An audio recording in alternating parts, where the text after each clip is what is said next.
من فقد بعض حقه حال وجود الأمن سيفقد كل حقه حال انعدام الأمن.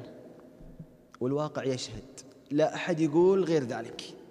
تفقد بعض حقوقك وأنت في أمن وعافية ورخاء، أشعل فتنة لتأخذ الحق الذي تريده، بعض حقك. النتيجة ستقوم فتنة وثورة ومهلكة، سيختلط الناس وسيضعف الأمن، وربما ينعدم الأمن وتفقد كل حقوقك.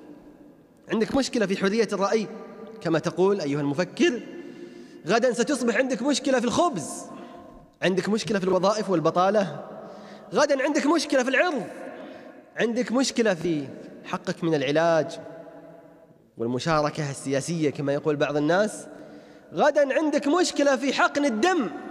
بعض حقك فقدته وأنت في أمن، إذا اهتز الأمن فقدت حقك كله.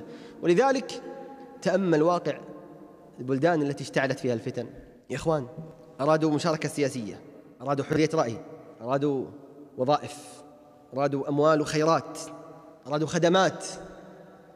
يوم قامت الثورة ترى ما عاد يفكرون في هذا. ايش يفكرون فيه؟ العرض، الخبز، الكهرباء، ايش بعد؟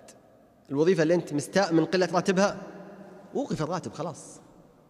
أنت مستاء من مبلغ معين، وقفنا عليك، يلا هذه ثورتك، افرح بالثورة الآن، افرح. ولذلك من وصايا ابن عمر رضي الله عنه: الزم أمر الجماعة، وهي وصية النبي صلى الله عليه وسلم.